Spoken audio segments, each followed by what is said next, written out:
continuamos, donde dice: el poder de tu pensamiento positivo hace vibrar el universo a tu alrededor.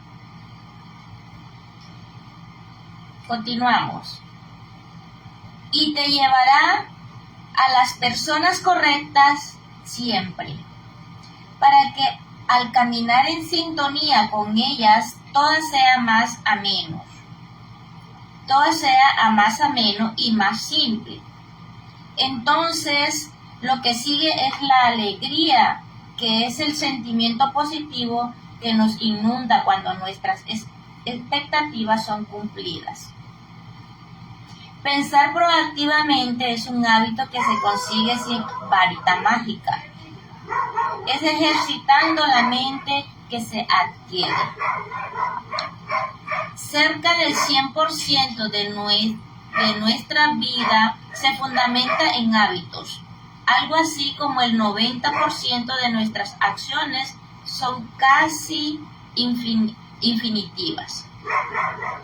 Ejemplo: comer los mismos alimentos, casi siempre 10 alimentos básicos, entre paréntesis, tener las mismas personas más cercanas, incluso ducharnos de la misma manera cada día, o sea, lavar nuestro cuerpo en el mismo orden, tomar la misma ruta hacia el trabajo, hablar las mismas palabras, sentarnos de la misma manera. Todo eso son hábitos incorporados en nuestro cerebro, que nos llevan a la misma rutina de pensamientos y en conclusión a obtener los mismos resultados en el día a día. Cambiar esos hábitos y obtener nuevas conductas es una facultad humana. Las personas brillantes construyen nuevos hábitos mentales de excelencia. Y esto es posible mediante la repetición de acciones y afirmaciones positivas. Para muchos, eso es demasiado simple para hacerlo, y por ese pensamiento lo rechazan. Y por sentirse diferentes del promedio. Para muchos, eso es demasiado simple para hacerlo, y por ese pensamiento lo rechaza, y por sentirse diferentes del promedio. Lo curioso es que los que lo aplican así los vean normales. Al final, son los que consiguen cambios sobresalientes y resultados extraordinarios mediante la adquisición de nuevos hábitos. Una pregunta: ¿a qué grupo perteneces? A los que lo intentan y cambian. Yo también. Así que somos multitud. Mantente positivo siempre y encomienda a Dios todos tus propósitos. Él es la fuente del pensamiento positivo. Encomienda al Eterno tus obras y tus pensamientos serán afirmados. Capítulo 2, parte 3. Es la que tiene un valor incalculable. La primera solo vale lo que cuestan las arras del negocio. Míralo otra vez. Como lo mencioné anteriormente, participando en charlas de crecimiento personal, descubrí que había una expresión que me causaba algo de incomodidad. Cuando escuchaba que debía abandonar mi zona de confort, eso me sonaba a pérdida, y por aquello de estar mentalizado a ganar. Confieso que sentía algo de rechazo por el temita de la zona de confort. Me propuse evaluar la expresión a conciencia. Siempre la evaluaba en automático. Esta vez decidí buscar la intención positiva de los expositores. Una pregunta: ¿qué es lo que se busca al invitar a dejar la zona de comodidad? Desde luego que la respuesta fue muy evidente. Es que alcancemos y experimentemos cosas diferentes a las acostumbradas. Es que mejoremos como persona, que alcancemos un nivel económico más alto, que nuestros resultados sean distintos a los rutinarios, que seamos más plenos, más felices, en conclusión, más humanos. Me di cuenta que había muchas cosas que había dejado de hacer o de tener, básicamente porque me hacía falta experimentarlas, y por eso creía que esas cosas estaban fuera de mi gusto. Cosas necesarias como conocer personas a diario, hacer nuevos amigos, tomar fotos, sonreír, viajar o probar comidas diferentes.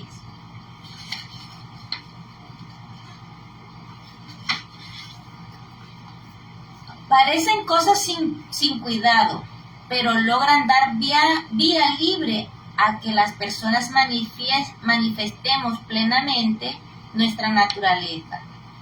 Fuimos creados para compartir, para ser personas sociales y serviciales.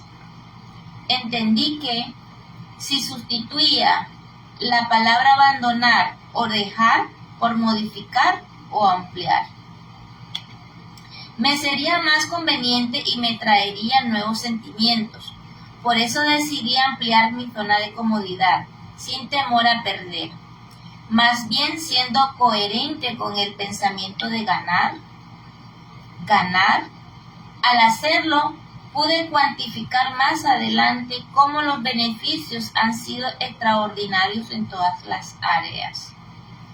Para lograr ver algo diferente a lo que veía la primera vez, en cualquier experiencia vivida, debí aprender a confiar en la segunda impresión. A veces en la tercera o cuarta si es necesario. La primera impresión puede ser apresurada. A veces se precisa tener paciencia y decirnos, míralo otra vez. Esto es lo que define el reencuadre y lo que nos da posibilidades de cambio de percepción. Es algo así como empezar de cero. Es como un nuevo comienzo en un ahora sí. Todo lo que conlleve a una acción es cultivable. Es algo con lo cual podremos materializar los proyectos y obtener los objetivos trazados. Por eso es muy útil identificar siempre nuestra intención, nuestra verdadera intención al hacer algo. Cuando hay un propósito detrás de algo que se quiera hacer, es imprescindible buscar el sentimiento que nos lleve a realizar el plan de acción. En ocasiones puede ser tarea de reencuadrarnos, de procurar ver lo que tenemos delante de una manera distinta a la que generalmente usamos para evaluar las cosas y descubrir el sentimiento que nos está deteniendo para empezar a desarrollar las acciones correspondientes, para cambiarlo por otro que nos impulse a la ejecución. La pasividad que produce un sentimiento de incertidumbre al desconocer el camino para superar un obstáculo puede ser superada al lograr desarrollar un pensamiento positivo que genere sentimientos de empoderamiento para afrontar todas las alternativas conocidas y empezar a crear unas nuevas cuando sea necesario.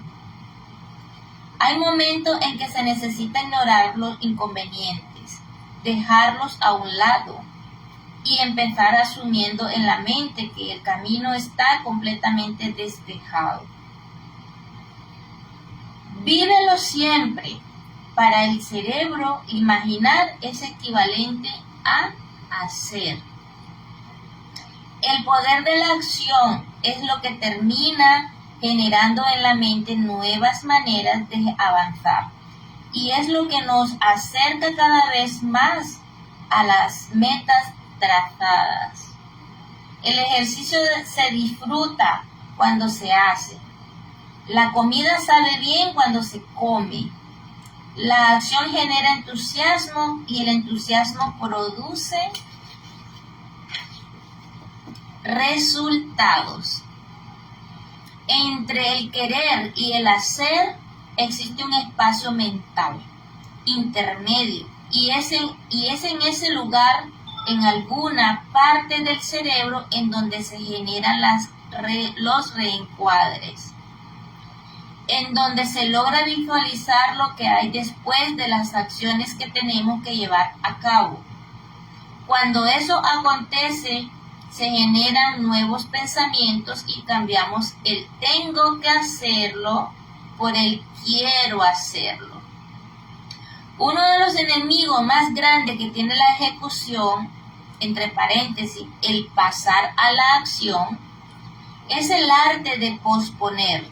Así lo denomino, porque hay que ser todo un artista creativo y recursivo para generar tantas excusas mentales para evitar pasar a la acción. La procrastinación se vence con el simplemente hazlo. Cuando logramos acondicionar esta frase como un patrón de pensamiento, nos convertiremos en personas imparables e indesanimables. Los reencuadres también nos permiten ser creativos y recursivos para lograr ver las cosas varias veces y darles la vuelta, hasta que nuestro cerebro copie, entre paréntesis, acepte y procede a darnos el permiso para pasar a la acción. A veces vale la ironía. ¿Quién dice que hay que dejar de ser procrastinadores compulsivos para que dejar esa sensación tan deliciosa de posponer las cosas para mañana o para la otra semana, como siempre nosotros? Lo que hay que cambiar son las cosas que posponemos. Una pregunta: ¿qué tal dejar la pereza para el mes entrante? ¿Qué dice? ¿Y qué tal dejar la indisciplina para mañana? ¿Y si dejamos el miedo para el año nuevo? Propongámonos procrastinar la ira para después, la envidia para nunca y el desánimo para jamás. Voy a repetir esta frase, me encanta. Propongámonos procrastinar la ira para después, la envidia para nunca y el desánimo para jamás. Vamos a procrastinar las dudas para siempre, la falta de amor para luego, la cobardía la dejamos a posteriori y la soberbia ulteriormente. Solo hagamos hoy lo que es necesario, indispensable para vivir felices. A veces lo que hay que cambiar cuando vamos a hacer alguna cosa es el concepto que tenemos acerca de eso que queremos hacer y verlo de una manera más satisfactoria.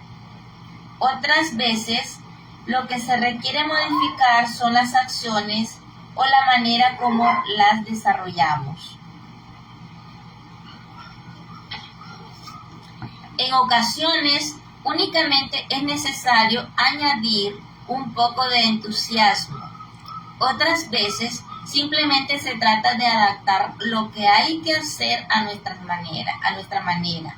En resumen, se trata de hacer, sencillamente hacer. Las redefiniciones son multiusos. En las relaciones personales necesitamos estar haciendo reencuadres constantemente. Necesitamos pasar de reactivos a proactivos, de negativos a positivos y de impacientes a comprensivos. Para eso, es necesario comprender que las reacciones de las personas siempre dependen de su mapa interior, de sus creencias acerca de ellos mismos y de la manera como interpretan individualmente la realidad. Una cosa muy interesante que logramos al ver las cosas de nuevo, observando lo mismo desde otra perspectiva, es poder ver bien la verdadera magnitud del asunto que estamos tratando. Y esto nos permite agrandar nuestra visión al respecto. Y lo que es muy significativo, logramos también reencuadrar a los demás, porque al ampliar nuestro panorama generamos más convicción. Es como ver por la ventana de un apartamento desde un primer piso y luego ver hacia el mismo horizonte desde el piso 5º o desde el 10º. Se aumenta la visión. Y cuando se ve más, se puede transferir más. Para soñar en grande, para ver hacia el futuro, es muy necesario hacer cambios en los marcos de referencia y evitar apoyarnos en el pasado. Hay que ver por fe, con entusiasmo y optimismo. Eso requiere trabajar desde la base, desde las creencias. Cuando se logran modificar los patrones de pensamiento, equivale a mirar hacia un punto determinado, cambiando la posición en donde nos encontramos, de buscar y buscar. Al final se logra tener una visión nítida de los objetivos y esquivar los obstáculos. Es como correr una carrera de 400 metros con vallas, pero dejando la pista de lado y yéndose por el césped del estadio. Los reencuadres son las reinterpretaciones que hacemos acerca de nuestra manera de ver. Son los que colocan el asunto en cuestión en otro contexto. Son los que nos permiten que adoptemos significados distintos, producto de un cambio en nuestra percepción. Los reencuadres son oportunidades de ampliar y de modificar un campo de visión. Cuando acostumbrábamos nuestra mente a generar reencuadre y se nos presentan circunstancias por resolver, la imaginación y la creatividad nos impulsan rápidamente a buscar nuevos marcos de referencia, o sea, otros cuadros mentales que nos aportan puntos de vista diferentes. Al conseguirlo, las circunstancias cambian de aspecto y automáticamente comienzan a aparecer soluciones diferentes a las conocidas. Esto sucede porque albergamos otro tipo de sentimientos que nos hacen tomar acciones diferentes, producto de un pensamiento diferente al habitual.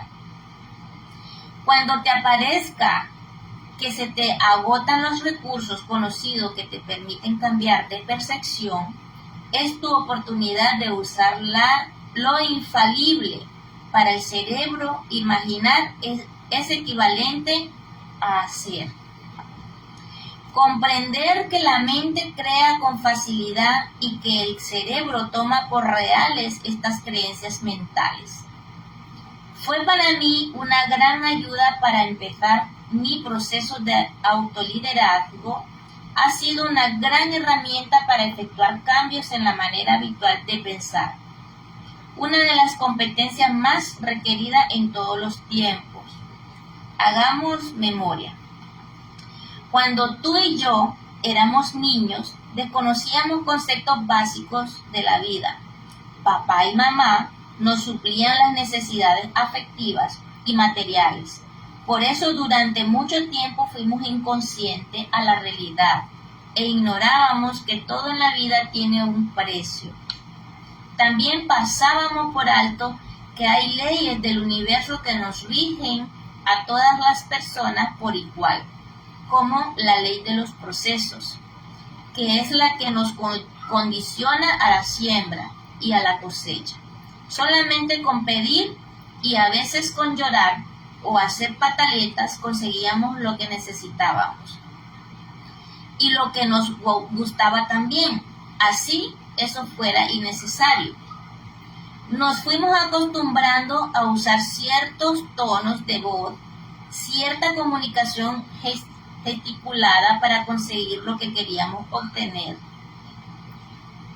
a centrarnos dentro de nosotros mismos de una manera subconsciente y a alterar nuestra conducta, pero sin hacer algo concreto y definido para conseguir las cosas.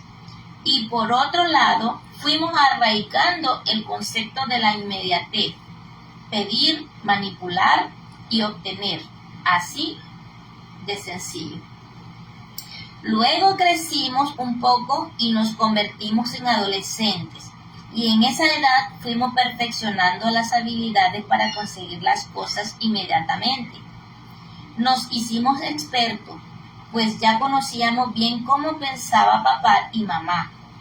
Por eso se nos hacía más fácil apretar las tuercas. También está que esos años se nos fueron abriendo más los ojos de la vida y comenzamos a preocuparnos por nuestro futuro y por hacernos de una posición dentro de la sociedad, como quien dice, alguien en la vida. Solamente que el concepto de la inmediatez ahora tomaba unas dimensiones mayores. Casi al mismo tiempo que nos hicimos adultos, nos convertimos también en miembros vitalicios de una sociedad de consumo, que cada día es más invasiva y despiadada. Llegaron las tarjetas de crédito y con ellas las deudas, y luego el estrés, y luego las deudas para pagar las deudas, y al final más estrés. Pregunta: ¿por qué sucedió todo esto?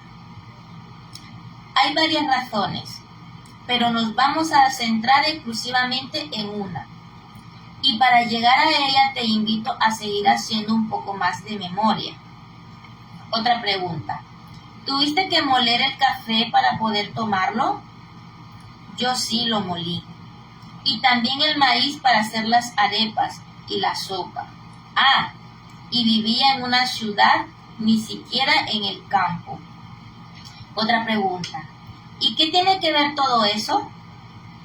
Paciencia. Un poco de paciencia, por favor.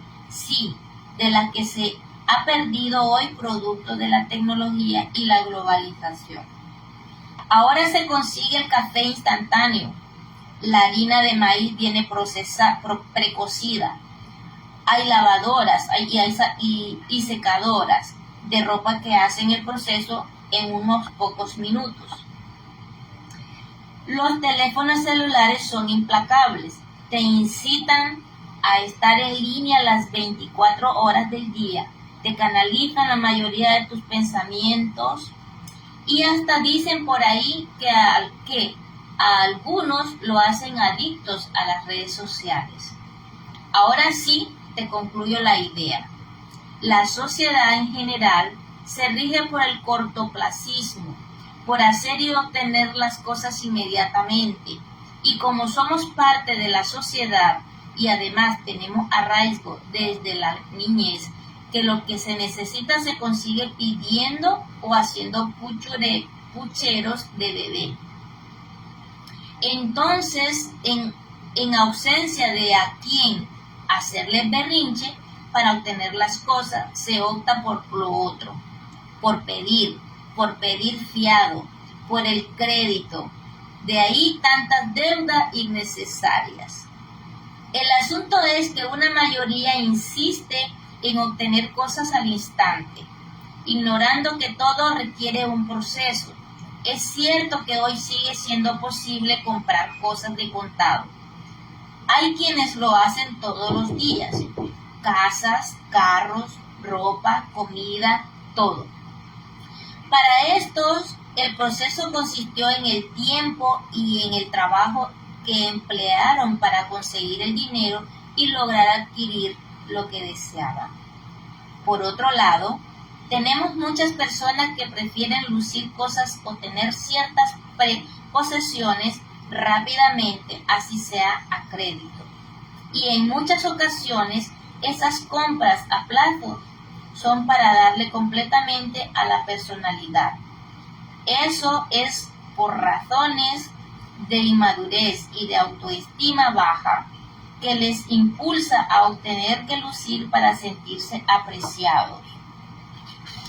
Sin importar que lo que se consiga de una forma rápida, con deudas, es de manera parcial, porque lo que se compra a crédito únicamente es propio cuando se pague totalmente.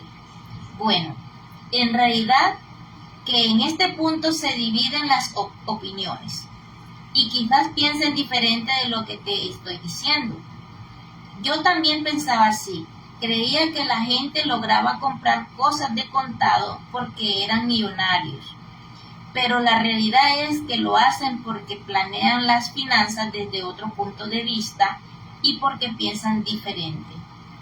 Pregunta: ¿cuándo cambié de opinión? Cuando reencuadré mi manera de ver ese aspecto y empecé a trabajar en mi ser para llegar a convertirme en esa clase de personas que hacen cosas diferentes y vencen obstáculos para lograr obtener lo que desean. Me di cuenta que todo lo que quiero adquirir depende de mí. Dios me dio, al igual que a todas las personas, ciertas habilidades y talentos. Si los utilizo correctamente, puedo alcanzar lo que me proponga. Por eso, en lugar de centrarme en mi niño interior, con habilidades de manipulador y sentimientos de víctima, me ocupo de darle libertad al otro niño interior, al proactivo, al perseverante y entusiasta, al que igualmente todos llevamos por dentro. Eso es dejar obrar el yo celestial. Redefinirnos en la autoestima es una medicina necesaria. Por ahí comienza la sanación del ser. Alcanzar una autoestima sana debiera ser una meta de crecimiento personal propuesta para toda persona. Y antes de explicarte una técnica elemental para modificar conductas adquiridas mediante las reinterpretaciones o reinvenciones, te propongo analizar lo siguiente. Una pregunta: ¿qué tal la autoestima? Repito la pregunta: ¿qué tal la autoestima? A veces la autoestima baja se considera como un alto nivel de egocentrismo disfrazado de falsa modestia. Casi siempre las personas con mala autoestima creen que todo gira alrededor de ellos y se privan de emprender algo por temor al ridículo, porque piensan que todo el mundo está pendiente de ellos. Bueno, hasta aquí vamos a llegar. Muy buenas noches nuevamente y muchas gracias por acompañarme a la lectura. Yo les sigo invitando para mañana, todos los días, mejor dicho, de lunes a viernes a las 7:30 de la noche estoy leyendo este libro, El Poder de tu Sí, para que me acompañen. Muy buenas noches.